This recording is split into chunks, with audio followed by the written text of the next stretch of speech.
soit et Bible aussi, soit science à Betty Poto.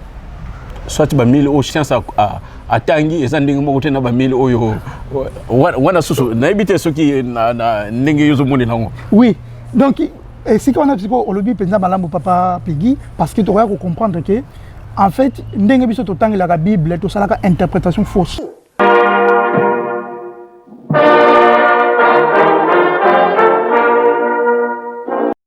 Cher papa, chère maman, chers téléspectateurs, bonjour et bienvenue dans ce nouveau numéro de Nkamba, Centre de l'Univers. Aujourd'hui, votre présentateur et serviteur, Papa Peggy, a la chance de recevoir à ses côtés un jeune auteur qui répond au nom de Papa Kiasungwa Antonio Martin. Ingénieur diplômé, détenteur d'une licence en mathématiques physiques et informatique, actuellement ingénieur et responsable des applications informatiques au sein d'une entreprise française, Papa Kiasungwa Antonio Martin a eu l'idée de confronter la science et la religion et d'en écrire un livre. Que nous dit la science et que nous disent les textes sacrés? C'est dans ce contexte de questionnement que Papa Kiasungwa Antonio Martin nous livre le tome 1 de son livre Science et religion, qui a raison. Papa Olivier, bonjour papa. Bonjour papa. Et c'est un mingi na kuyamba yo na kati ya plateau na biso ya Nkamba Centre Univers o izamba la libosote olika kamba lebele eloko nini oyeli biso na mokolo malelo papa na ngai. Na kombata tamana pe molimo santu ya liboso, merci papa Peggy na koyambanga na plateau na yo ya Nkamba Centre de l'Univers. Ba mbote pe na bande konyos bazo kolanda biso na mokolo malelo. Alors papa Peggy lelo eloko memingai na plateau na yo pona to ya ko solola ezali likambo ya ba recherche. Toyebi ete papa diangenda kutima ye nzambe na biso abanda koloba na biso ba jeune bo sala ka recherche. Soki na zongi mo mukesima na 1921 papa Simon Kimbangu ye moko l'air ban na o azaki na école balandaki ye pona batala ba miracle abanda ko sala ki nini. Non na kati alobaki na bango bazonga bakende ko yekola. Donc on continue na yo parce que ngapena ye bien. D'accord, très bien. Donc bazonga bakende ko yekola. Donc yango sikoyo problème tozana ngo lelo maloba ba papa na biso basal baloba ki na biso ndenge ni to tiango mise en pratique.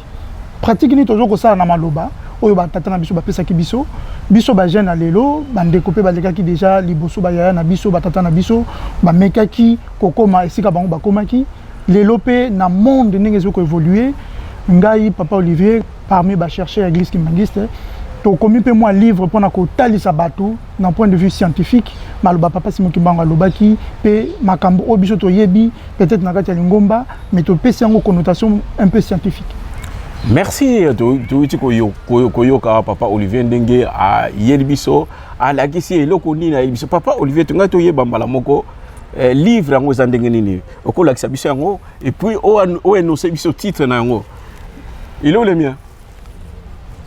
Il est là. Voilà, c'est bon. Donc, le livre Tokolobela Lelo, Yango Oyo, titre Nango Ezali, Science et religion, qui a raison. O Ezali, tome 1, sous-titre Nango Ezali, que nous dit la science, que nous disent les textes sacrés. Alors, Boromon a une image, et une couleur. On a peut-être expliqué pour nous la couleur Oyo. Puisque aussi bien sur le point de vue scientifique que sur le point de vue spirituel, Moutou a salami na mabele. D'où la couleur au bozo komona, couleur yangai Moutou moindo. Première chose yangwana. Deuxième chose, boromona na image oyo ezali chronologie otoche. D'un côté toche kolo yesu na kuluzu, mais toche Moutou moindo to expliquer si mapo na nidi et puis ngambo musu toche makako. Alors, ebe tsabino Moutouté et blessé bino pété. Na kati ya livre to ya ko comprendre pona ni to sali pe boyi. Alors pona ko laksa livre na mukuse livre oyebimaki l'année passée tozo komona ezali édition Africa Concept o ezali ko kambama pa ya papa na biso chercheur mususu papa Adrien Fwakasumbu Luawano. Alors livre oyebimaki l'année passée donc l'année 2021 juste après centenaire. Le gars autour centenaire le 6 avril, il y a une présentation, il y a un livre. Alors, 4 thématiques ezoko lobama na kati ya livre. Na okene na mwa mukuse papa pegi opesa ngotuna no mituna na yo. Titre liboso to problématique à liboso to développer ezali chronologie à humanité. Est-ce que mokili na biso penza eza na 6000 ans ndenge Bible lobi na biso ou c'est plus? Ça c'est la première problématique, la chronologie. Deuxième point to développer ezali likambo etali l'origine de l'homme. Est-ce que tozali création ya tata Nzambe to wuti ndenge to moni awa et pas ya makako? Ça c'est la deuxième problématique, l'origine de l'homme. Troisième problématique que je développer ezali problématique oyo etali l'homme et les autres. C'est-à-dire que na mukili na biso, est-ce que biso bato tozala kaka biso moko to biloko misusu bekela mo mususu pe ezali. Alors, na trois problématiques oyo tozo développer, toya ko comprendre que toza na falsification makasi à la fois na Bible, à la fois na science. D'où la question science et religion, qui a raison. Et donc, tu peux terminer pour mettre à valeur point nini ya faux tozanango et puis comment tu peux ça la pona to longa ba fausseté wana ce que tu na tome 2 to le bilango leloté tome 2 ko bima mbula oyo Afrique la terre de Kimbangu. Toujours science et religion qui a raison. Tome 2 Afrique la terre de Kimbangu. Merci papa Olivier. Ngai ya solo na mbeki ko tanga livre bien que ezali penza livre moko ya kitoko ya munene et na mbeki ko tanga yango me posa na ngai ezali o meka ko limbola biso eloko nini zwaki yo po o meka ko sala na ibite o to benga ngo comparaison be métaphore oyo ti oyo science na religion nam dazana raison. Donc science et religion qui a raison. Est-ce que au tumbo au zwaki bango mi balé o tie moko kuna o tali penza oyo ye azana raison par likambo nini o bango bazolukela raison par rapport na eloko nini ozolukela bango raison. Merci mingi na mutuna wana eza mutuna malamu pe mutuna makasi. Alors biso tozo luka dans un premier temps ko sala un tableau synoptique, c'est-à-dire une cartographie photo pour na koyeba état ya connaissance na biso lelo. Pour na nini tolobi bongo? Tolobi bongo parce que mutuna na yo eloko nini ezwa kinga na kozonga mwa mukesima l'air nazo kokola tant que mwana na kati église kimbangiste nazali ko sala ka théâtre na kati ya GTK groupe théâtral kimbangiste. Alors les tozo ko sala ka théâtre tozo sala ka histoire, à la fois histoire de l'église mais aussi l'histoire de l'humanité parce que tozo bla origine ya mutu Adana Ève etc. Goliath David Salomon tozo ko kende et puis histoire wana le tozo sala ngo en tant que moi na GTK toza na nzembo moko yembaka boko yemba nzembo kakama elengi yako yembaka boko soso la tema loba bozali ko yembaka. Donc na tiango sikoyo na théâtre boko sala kaka théâtre c'est ko sala bozo ko comprendre te histoire ni bozo ko beta. Alors pona ni na lobi bongo parce que et monana ki ke le to nazo ko sala théâtre na kati ya GTK na bande ko mona ba incohérence. Ba incohérence wana memaki ngai na koloba ke non faut na sala recherche pour na koma pièce de théâtre origine ezalaki bongo na ngai na koma pièce de théâtre sur la véritable histoire ya Adana Ève. Alors là na bandi ko sala ba recherche wana et meminga penza musika papa pegi musika na point que na monaki ke makambo yo na kenai ko découvrir. Est-ce que c'est ozaki na miboni ozaki na mvula boni tango makanisi wana yelaki oke o meka ko koma penza histoire ya création. Nazaki na 9 ans. Na 9 ans. Déjà na 9 ans. Nazaki déjà na 9 ans en Angola à l'époque.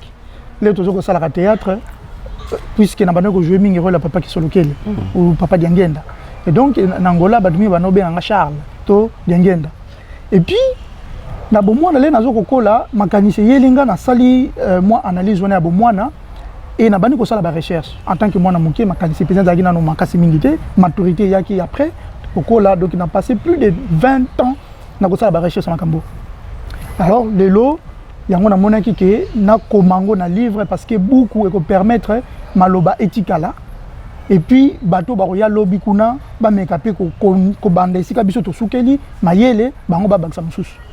Alors, eloko nini esalaki ke na sala tableau synoptique wana parce que na kopesa exemple soki totangi Bible balobi na biso ke Nzambe asali mokili en 6 jours 7e jour à peine Mais tu vas démontrer que c'est faux et ça que c'est jour.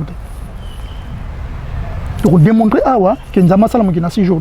Oui, la Bible a bien 6 jours. Mais c'est ça 6 jours. C'est qu'on a dit, science m'a comme une raison ou bien la Bible na religion m'a aussi. Dans le tableau synoptique, en fait, Moutaza a raison. Ah d'accord. Bah on va aller tort. OK. Bon, tu continues. Bah on va aller tort. Alors, deuxième point, mon analyse que non. Exemple na Congo panabiso, tu as l'os de Shango.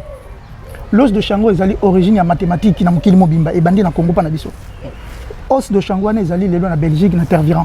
Ba mindele ba exposant mutu no sakoy ko kenda ke ko talango ngana komaka na ke ko talango na moni yango. Mais le basali datation l'os de Shango et je paie ça 20 000 ans.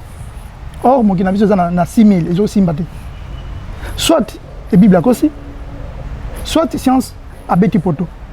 Soit ba 1000 au science à tangi ezandingi mo kutena ba 1000 oyo wana susu na ebite soki na ndenge yozo moni nango. Oui. Donc et si on a au lobby président Malambo papa Piggy parce que tu dois comprendre que en fait ndenge biso to tangi la Bible to sala ka interprétation fausse. Bible azane na torte. Mais biso ndele to tangi Bible to sali fausse interprétation parce que quelque part na Bible ba lobby un jour pour Dieu c'est 1000 ans et 1000 ans c'est égal à un jour. On n'a pas tenu compte de ça. Biso to la kaka les jours humains. Or Nzamba zo sala jour, les Nzamba zo sala mokili et ça sala qui on a chronologie na biso, to na chronologie na yi. Ya himoko. C'est comme si on a to comme na chronologie, on a tena bandi. Alors na tu ce que komba kiango. Na ko koma na noté parce que makambo photo ke de malem. Oui. To ke malem na ko bandana nous ko démontrer dans un premier temps que Nzamba sala mokili na 6 jours. Peut-être na bandawana et permettre biso ce ko lancer bas. Oui. Alors to komona oui, la Xabiso peine un livre, comme ça, qui sache quand même à partir de ce chapitre-là, de cette page-là, à un nombre de pages données, ils correspondent à Malubana au Lobelian. Donc voilà. Très bien. Donc, on a la chronologie. Dans l'introduction, vous voyez, dans le biso, banoko bakosaki biso. Et là, bakosaki biso, bayibaki histoire na biso, ba bongoli yango, bakoti makambo na bango et ba ko teki la biso yango na version mususu. Bakoti falsification. Alors, eloko ni ezawana. Eloko ezawana ezaki lelo biso batu mwindu to yebi yango ke eloko parmi biloko to banda ko buka. Pona to osongsa bokoko na biso, faut changer la frise chronologique. Parce que frise chronologique to ça la lelo ezali ya malamu te. Ma bongo la yango donc photo zong sango le sens na biso. Alors pour na to sala yango il faut to banda na commencement. Nzambe asali mokili comment et yim ta kopesa biso la vraie chronologie. Or l'air nga na bandi ko tala siko yo passage wana na yeko mona une anomalie auto benga biso na science une anomalie. Anomalie ezandengini eza eloko mo zo ko concorder te na chronologie bato to zo ko tanga to o ba pesi biso. Chronologie wana ezanini.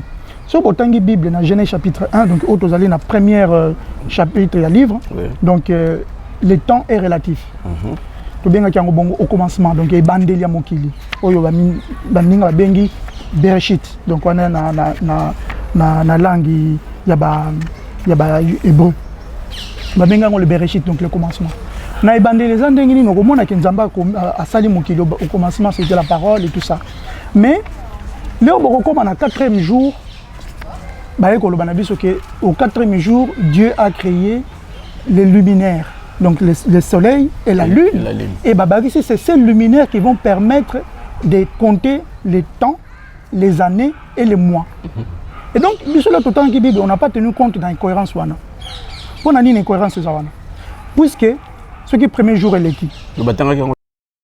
Biso to comprendre que ngote le biso bakimba biso yango est très important dans le livre makanisi na yo moko au symbole yango on habite voilà d'accord nazo symbole boy to yebi ke kolo Yesu abanos lo bami na parabole et parabole ce ko tangi olandia ko kanenge lo bami ko comprendre ngote il faut ozonga sima o senga nzambe inspiré ya peso mayele o longoli mayela mokili olati bozoba ya mokili donc vu mayela nzambe et o comprendre makambo ko Yesu alobaki.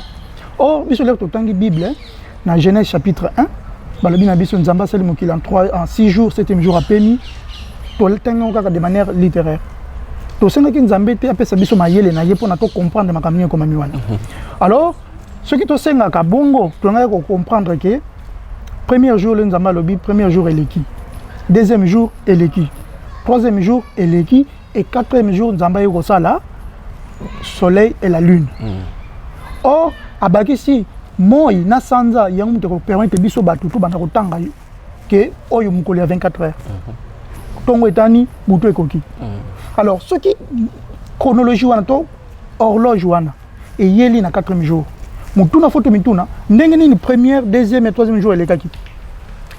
Autrement dit, quel est le système de temps où Nzama Bana ko utiliser avant le quatrième jour? Parce que ce qui Nzama Bana ça il a temps. Tant Nzama Bana ça le premier jour, deuxième jour, troisième jour, et ça là qui le même temps au besoin de temps galelo. Ezaki molili parce que n'habite ce que ezaki molili ce qui paye mo ce qui ya ndenge ni parce que mo ezalaki te molili ni ezalaki te donc continue no papa na biso. Exact. Et avant na continuer na kozonga ba moke si maboye na la sabino puisque les autres ça la recherche donc on a eu ko tala ba archive. Archive oyo ezali na mukili eza à peu près 5000 exemplaires. Uniquement 5000 exemplaires. Il manque 5000 exemplaires. Oyo exemplaire nanga. Na kenai ko kutango na ba recherche musika. Ah Champollion. Jean-François Champollion. Oyo to côté un peu dans le monde d'égyptologie mais toujours l'Afrique. Parce que faut to yeba que connaissance union se outi na Égypte et te pas ba ko na biso. Et les toujours ça ba recherche to kepe ko fouiller l'archive pour na to comprendre makamnini, toujours ko loba makamnini comme na Bible et to même comment na ke makambo nyo ça na Bible. Et ça na ba texte égyptien donc Bible et ça na pas ba non côté Bible ça ya biso to moni yango awa. Wana parenthèse. Na zongi pour na ko expliquer likambo ya chronologie wana. Alors bakoko na biso na Égypte bango baye ko sala biso calendrier au total lelo une journée 24 heures et où en Égypte bon ba bandango Égypte nte bandango ba grec te na ba romain ba romain baye déjà ko kuta calendrier toza même na tata moko un grand chercheur ya américain a l'air ko expliquer le calendrier égyptien alors le calendrier égyptien c'est le calendrier le plus intelligent que l'humanité n'ait jamais connu. Et là on est zawana. Tu peux expliquer en gros lelo to ke na momu ke na kateli solo. Journée de 24 heures yendengini. L'alternance du soleil ou journée et nuit. Yango zo sala 24 heures. Donc tongo le retani butu kokoka lobi tout sur le tongo kotana et ça lit 24 heures. Cycle ne ça 24 heures. Ça c'est la première chose. Moutazo pe sabiso yango ezali la lune. L'alternance de la lune et soleil. Yango nzama sali le 4e jour.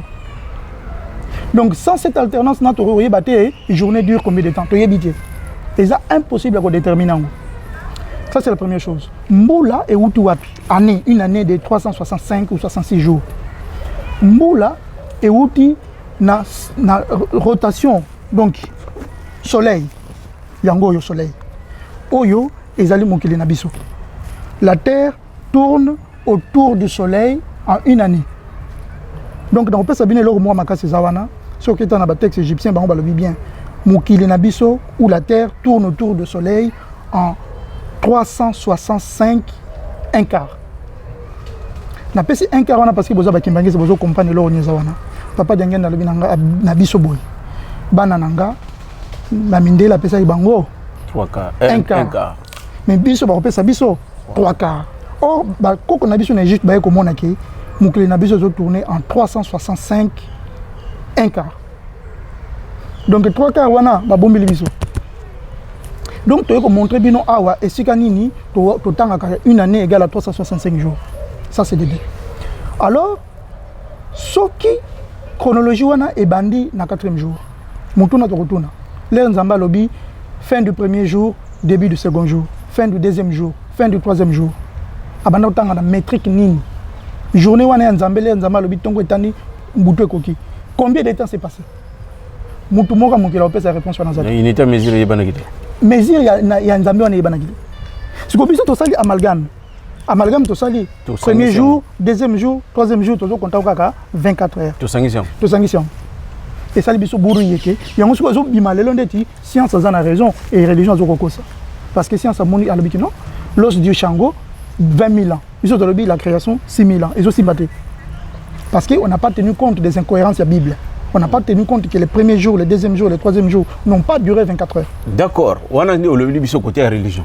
C'est quoi le ban habitude c'est côté ya science parce que le science à tenir wana science yé banda mokile banda pesi biso combien de temps banda mokile bandi science pesi biso 13,7 milliards d'années 13,7 milliards d'années pour summariser 14 milliards d'années et ça est belé donc 14 milliards ezali 14 na 9 0 na 0 0 0 0 0 0 0 0 0 9 0 na 14 milliards. C'est quoi yo tango tali yango en tant que chercheur parce que makambo yango yo biso science et la religion. Ngai nazo landa kaka makambo yo yelinga papa na ngai.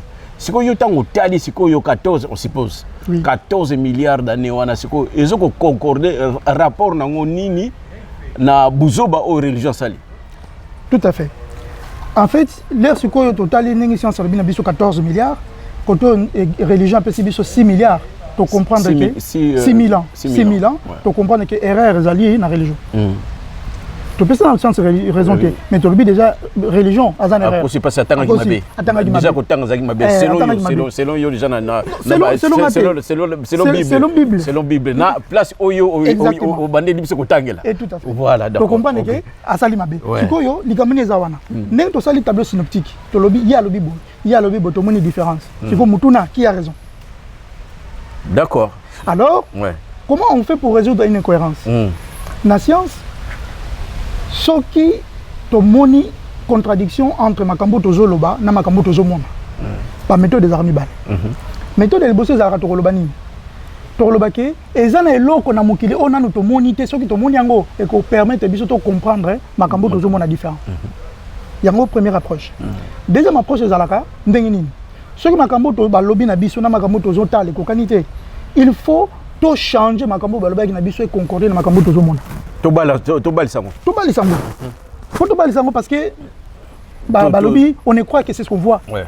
Wana ziko yo batoma. Batoma bazara bongo. Je ne crois que c'est ce que je vois. Ce que je ne vois pas, je ne peux pas le croire. Mais on a raison. Bazana a raison quelque part parce que quand il se parle lobby qui yango lobby attend un miracle na sali pour ndimate. Quelque part, bazana on a raison. Quand il se parle lobby attend bon ndimite attend ngate parce que bon moniete. Menga, bon moninga na sali ba miracle. Attend un miracle pour ndimate. Quelque part azolo ba tondima oyo tomo. Tomoni. Alors, tozongi siko na sika na pona ko loba boye. L'air biso to sali recherche na sika na to ko comprendre comment to ko balisa science na religion. Tozongi siko na makambo to lobaki ya échelle de temps. Tous un livre, il y a papa Abane Kolobelango Mingi, Kimbango, le verbe divin. Papa d'abord. Papa d'abord, je suis totalement mouké dans ma camboyo, sans que comme mais comment qui m'a à côté de ma Abane déjà. Alors, il a qui libiso échelle de Jacob. Beaucoup de détails l'échelle de Jacob, pour papa d'abord à l'accès. Papa d'abord, Azali, celui de l'Italie. Papa d'abord, Azali, papa chercheur Nabiso, dans l'église Kimbangi, ça dans Congo, Kinshasa. Donc, livre. Qui est publié en France, et pas il y a le même éditeur African Concept. Et donc, Bisso, Tozo qui m'a livré un peu dans total, ma camoni ni tata na Bisso chercheur à l'obaki, à Bisso échelle de Jacob. Mais pour le bilan, on a nos lélotés. Tozo na résolution, il y a un problème entre la science et la religion. On a les 6 jours, 6 000 ans et 13 milliards ou 14 milliards. Problème est aboué. La science a l'obé na Bisso qui est les bandits na Big Bang. Et dans Big Bang, on a éclairage makase bimaki, éclairage on a yango toujours temps ne bandeli na Jeannès. Alors au commencement, le monde était informe, l'esprit de Dieu se mouvait au-dessus des eaux, que la lumière soit et la lumière fut. Comment on a Big Bang. Donc quelque part dans la science, dans la religion, ils ont que dans la moko, bison de toujours comprendre. Alors, ndenge toko résoudre des problèmes wana. Di kambale bosso na salaki na ba recherche. Na ndenge nzamba pasala ka apesa inspiration na ndenge na ye na ye ko bona ke il faut problème ya biso ba tout ça ba croyant tout temps ka premier jour deuxième jour troisième jour na ndenge mabe donc faute na biso il faut to corriger ndenge ni tout temps ka premier jour deuxième jour troisième jour alors na za pena na temps ya ko côté na ko sa ba explication ni ensuite na ko lobaka na mukuse boy l'air to ke ko sa la recherche to monique les 6 jours de la création, ils allaient parole moko divine. Parole divine, wana, ba koko na biso na Égypte, ba bengi yango Médu Néter, la parole divine de Dieu.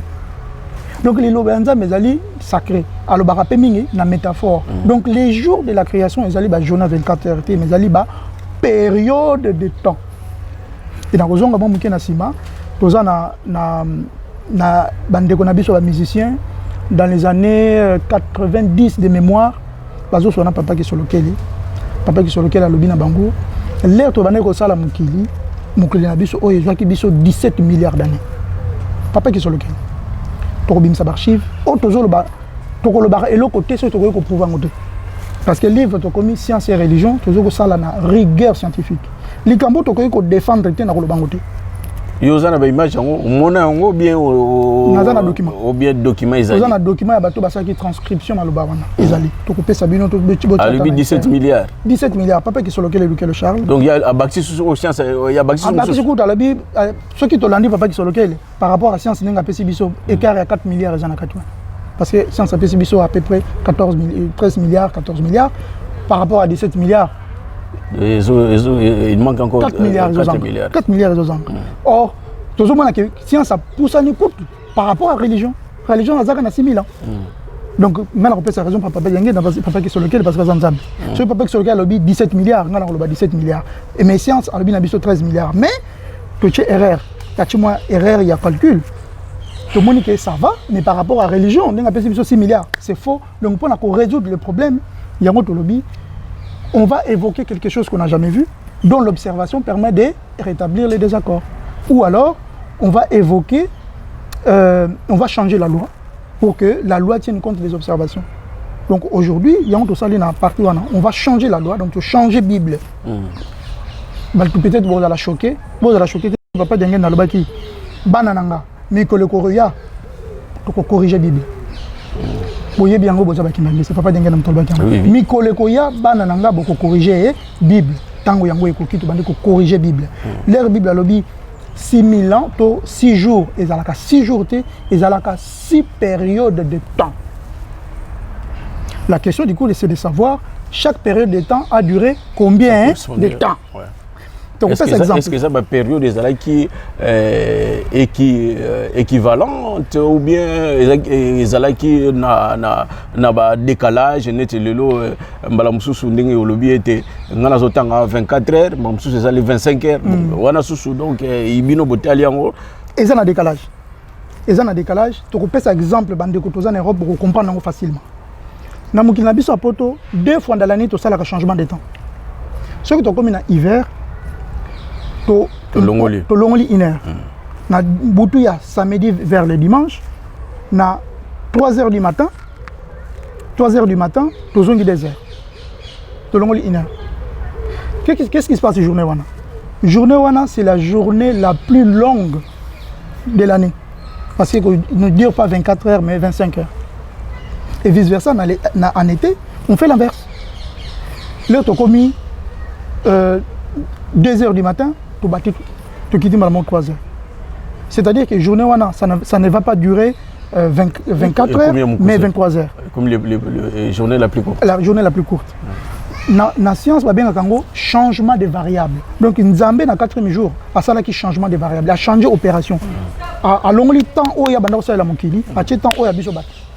Batata ba maman vraiment eza sengomi. Tout le monde on dirait papa Olivier azali ko sakana.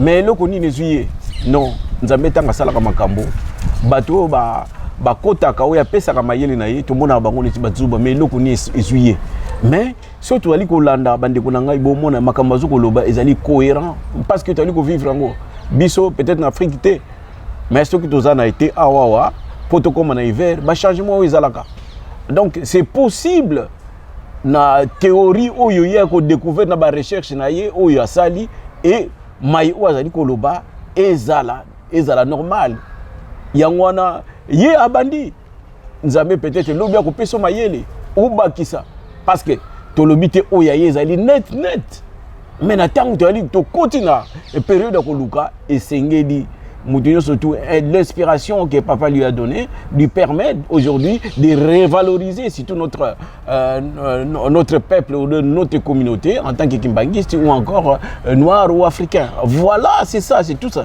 Il y a un cas où on peut ça tout l'accès. On l'accès na biso te ki aleki mbati na maye les ana ngonde ngwana te boka sa ngwana te. Papa Olivier oko continue. Merci beaucoup. Donc télévision zangonga moi to kota na kata ba détail nyonso zate ekomami na livre. Donc il y a un deuxième point. Merci papa Olivier Nabandi au l'accès biso déjà première partie oyo to zaki na demandé ko yebate makamuni ni papa Olivier Nukeli biso. Mais finalement yangwana to ngaki yo moko to zo yo ngamona keneko loba bakam papa Olivier non yo moko so le biso ngo et vraiment il y a une compréhension s'adhère donc adhérence ses alliés donc kitoko mingi siko point nini oyo yami balé o le biso wana suki zaki ndenge nini ngwana pena ni pena to meka o le biso on peut moi muke comme ça to meka so ba question zali kuna za penza na moto poto na tuna ba question très bien. Alors avant de continuer d'expliquer quand il y a moi muke na makamoto lobaki il y a la création donc les 14 milliards 17 milliards papa qui sont locaux et puis 6 000 ans il y a Bible makamuso c'est le banque makipe na Mardia Ujiki ce qui boké côté la Mardia Ujiki en 2012 notamment où il y a Papa Ntoula tika kibiso il y a peut-être 2 ou 3 ans maintenant. Papa Ntoula le bagi makambe belé où il balaksa qui pas papa qui sont locaux na Mardia Ujiki il y a Papa Ntoula 2012. Donc référence boka notala ba Mardia Ujiki à Papa Ntoula février mars avril 2012. Makambo mingi biso to l'axé sur le point de vue scientifique. Papa Ntoula le bagi sur le point de vue spirituel ning papa qui sont locaux atteint ça qui yango. Mais na o Papa Ntoula le bagi na obiso to ke komona na ba recherche to kutani en quelque sorte. Alors, deuxième point, Sikoyo, ezali likambuya l'homme. Donc, mutu penza, est-ce que Nzambe muta salaye, aza ekele mu Nzambe, to aza na yene ba science alobi na bisa uti na makako. Et si kana Sikoyo, donc beaucoup. On a pas l'acceptation sur une tana raison. To relaxa. Ouais, d'accord. To relaxa na raison. OK. Alors, deuxième point, on a pas to banda, eloka liboso photo yeba ezanini. Eza ke Bible alobi na biso que Nzambe asali mutu 6e jour. Faisons l'homme à notre image, selon notre ressemblance. Donc, Nzamba kosala mutu na ndenge azali na elilingi na ye pe na bomoto na ye. Donc, biso tozali ba Nzambe en miniature. Donc, tokokana pe na ndenge. Tokokana na Nzambe. Alors, ce tokokana na Nzambe lingo lobaki, ce qui toye kokuta mutu liboso basala ye wapi? Toye baso mutu liboso azalaki mutu mwindu to mundele. Tozongi na couleur otolobelaki. Totopolo mutotopolo bundukutu mubundukutu yango balobaka na fuka di bundu le bazokende kokunda mutu na cimetière ba ecclésiaste donc bato baza na garde ecclésiastique le batanga ka fuka di bundu basilisaka na kosala symbole wana totopolo mutotopolo bundukutu mubundukutu ezana kikongo leloba to utaki na mabele to kozonga mabele en gros.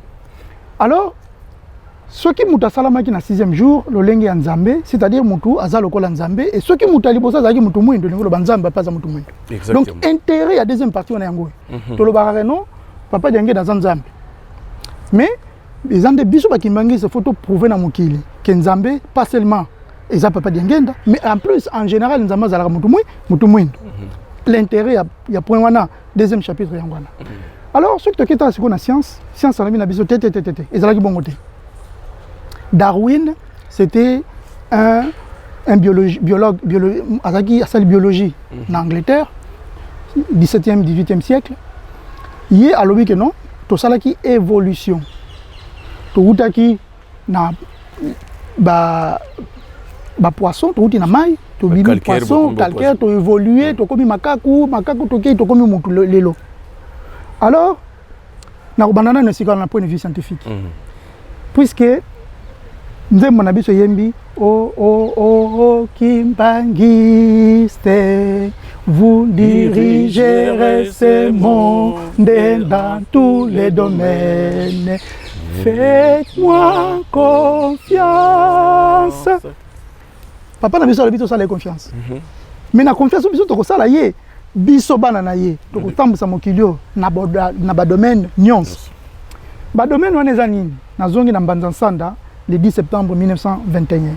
Kuna papa Simon Kimbanga lobi pouvoir spirituel, pouvoir politique et pouvoir scientifique. Na pouvoir scientifique. Na pouvoir scientifique, papa Wabela de Bimisi Biso Mandombe. L'écriture négro-africaine. Alors, tout peuple na mukili na biso pour évoluer, a besoin, il y a 5 choses. Il faut azana boko konaye, c'est-à-dire spiritualité naye. Il faut spiritualité naïwana et ya kopé ça y est et vous allez baser sur une langue. Donc langue, il faut tous en la langue na biso. Il y a référence. Il y a référence. Parce que langue na biso mutezali ko pesa biso ezo ko sala biso lien na bakoko na baye bakenda déjà. Donc spiritualité na biso et ko se manifester to ko loba na langue na biso pose en puissance. Et langue na biso pose en valeur, faut ezala na écriture. Et l'écriture, on a opéré sa science. Et science, on permet de se développer, tout ça, la camion, tout ça, on a besoin, et tout ça, la politique, à ma casse. Alors, biso bakimbaniste, tout ça, la langue, biso qui Congo. Lelo, on a opéré ça, élément. Awa, tout ça, tout le monde a que, l'air, tout ça, papa d'engue na lobi que, motomundu a outa wapi. Motomundu a outa wapi. Tout est comme on a, à partir de Tchenkata Diop, que, bakoko na biso bazala bato bazala en Égypte to benga ba pharaon ba égyptien bazala na bango ba indo ba négro. Alors quelles sont les thèses ou quelles sont les preuves de cette existence ou de cette prévalence? Et ça li que l'air bato basala ba recherche ba komi ba yé ko mona que de l'origine égyptienne de Bakongo. Donc bakoko na biso en Égypte bazali na bango ba bena Congo. Bauta na royaume Congo. Et là, je vais vous dire que oyo babengi pharaon. Tu peux expliquer ce qu'il y a parce que falsification est pharaon est un terme oyo grec et perse, c'est-à-dire hébreu tchaki na Bible pour na kokosa biso. Babengi bakoko na biso ba égyptien. Or ceux qui sont na origine bango balobi bango bazali ba kemet bazali batu mwindo. Et roi na bango ya pharaon wana balobi que non azali ne sud. C'est-à-dire mutu auta na sud, mutu auta na Congo. Bakoma kango na roseau fleuri, donc na kokota kuna te parce que c'est très technique, mais pour na koloba nini, ba koko na biso bango balobi ke bauta ki na Égypte. Pardon na bassin du Congo, na Congo. Donc science alobi na biso ke te eza bongo te, to uta ki na makaku to évoluer.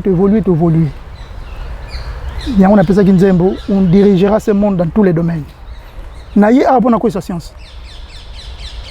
Donc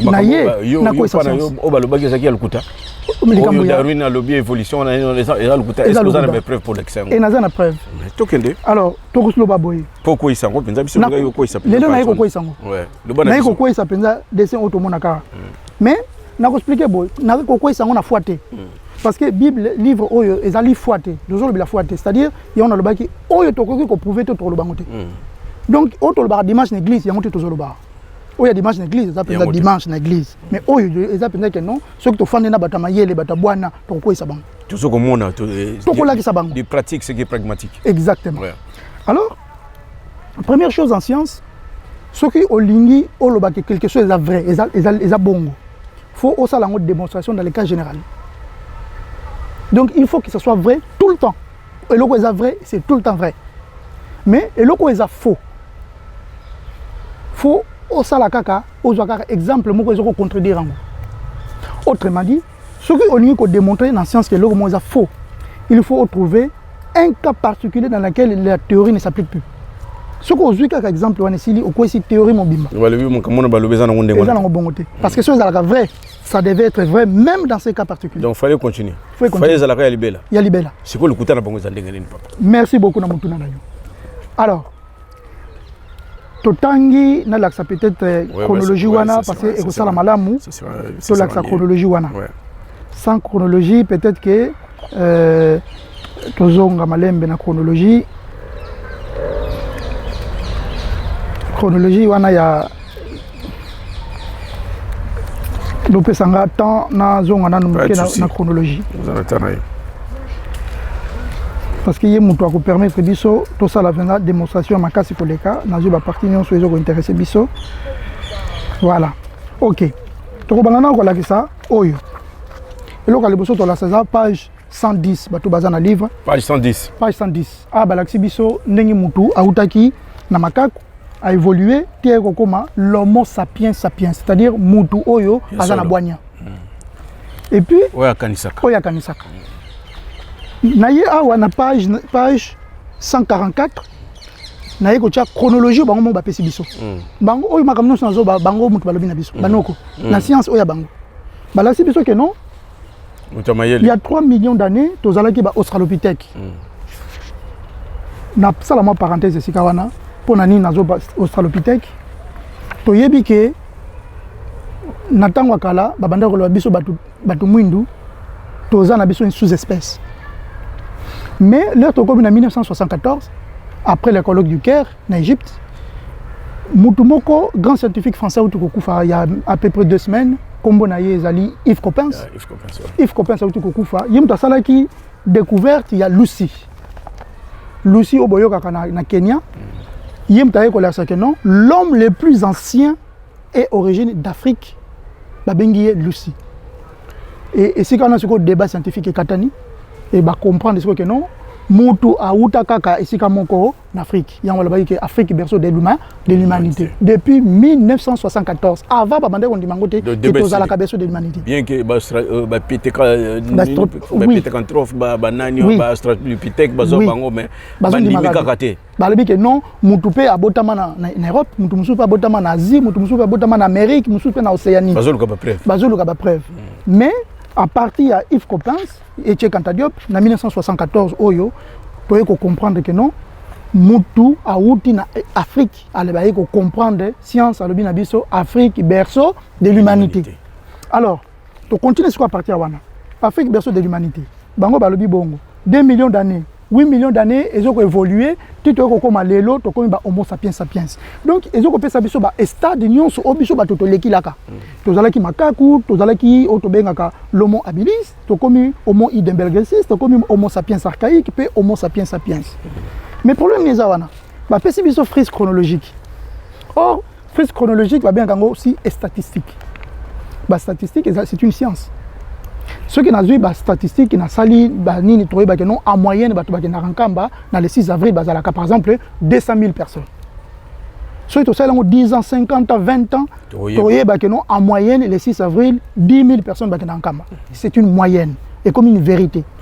Et tu vérifies tous les ans. Alors, statistique, on va faire des choses, tu vas faire une période de temps. Et là, on est à autour de monde. Tout le monde dit Moutou oya liboso oya Lucie azali pena makako pona akoma oyo tozo ko mona wa Homo habilis ezwaki ba mbule belé et puis Homo habilis pona koma muto to bengi Heidelbergensis ezwie tango ebele mais mukeke oyo azwaki liboso et du coup phénomène moko to moni awa ba benga kango na science de la décroissance, c'est-à-dire. Merci. Pour terminer, papa Olivier, je sais que le temps est imparti dans la télé, mais on va répondre à la question. Est-ce que la science et la religion sont complémentaires? C'est le. En tout cas, on a une conclusion à livre. Donc, on a dévancé. On a dévancé, mais on a pas la réponse. C'est une erreur qu'on connaît ça que science. On a besoin de religion pour avancer. Et ça peut être une erreur qu'on sait que la science a opposé, il faut s'opposer systématiquement à la religion. Ça c'est un. De deux, c'est que la religion a basé sur la foi unique matée. Parce que la foi, on a un même si on a un niveau en Afrique, il ne fallait pas tout comment. Parce que foi.